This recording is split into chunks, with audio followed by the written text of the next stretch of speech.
Hormuz প্রণালী খুলে দিতে শর্তের তালিকা তৈরি করছে ইরান। লেবাননের হিজবুল্লাহ ঘনিষ্ঠ আল মানার টেলিভিশনে দেওয়া সাক্ষাৎকারে এই তথ্য জানান দেশটির সুপ্রিম ন্যাশনাল সিকিউরিটি কাউন্সিলের সেক্রেটারি মোহসেন রেজাই।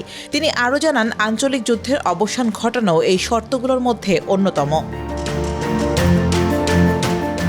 রেজাই বলেন, হরমুজ দিয়ে শিপিং করিডোর বা জাহাজ চলাচলের পথ তৈরির বিষয়ে ওমানের সঙ্গে ইরান একমত হয়েছে। এই পথের কিছু অংশ ওমানের জলসীমায় এবং কিছু অংশ ইরানের জলসীমায় থাকবে। ইরানের শর্তগুলো যুক্তরাষ্ট্র মেনে নিলেই একটি নির্দিষ্ট কেন্দ্রীয় চ্যানেল ব্যবহার করতে পারবে এই রুটের জাহাজগুলো। তিনি বলেন, ইরানের শর্ত পূরণে যুক্তরাষ্ট্রকে প্রথমে কার্যকর পদক্ষেপ নিতে হবে। এরপরই হরমুজ প্রণালী খুলে দেওয়ার প্রক্রিয়া শুরু করবে ইরান। ওয়াশিংটন কোনো ধরনের অপতৎপরতা শুরু করলে তাদের সামরিক ও অর্থনৈতিক স্বার্থে চরম আঘাত করতে প্রস্তুত ইরান।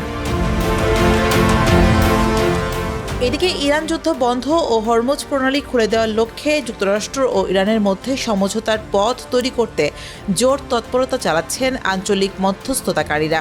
এর অংশ হিসেবে তেহরানে অবস্থান করছেন কাতারের প্রধানমন্ত্রী শেখ মোহাম্মদ বিন আব্দুর রহমান বিন জসিম আল থানি।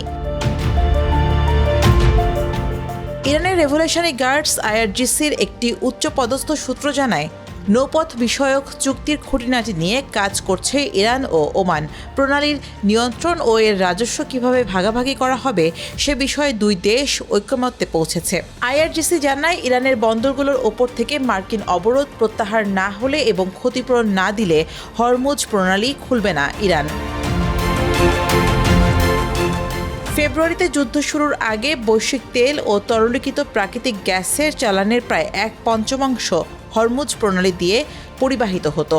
এরপর থেকে এই জলপথ দিয়ে জাহাজ চলাচল অনেকাংশে বন্ধ রয়েছে। এপ্রিল ও জুনে ওয়াশিংটন এবং তেহরানের ঘোষিত যুদ্ধবিরতি চুক্তির লক্ষ্য ছিল সামুদ্রিক যান চলাচল স্বাভাবিক করা, তবে তা শেষ পর্যন্ত কার্যকর থাকেনি।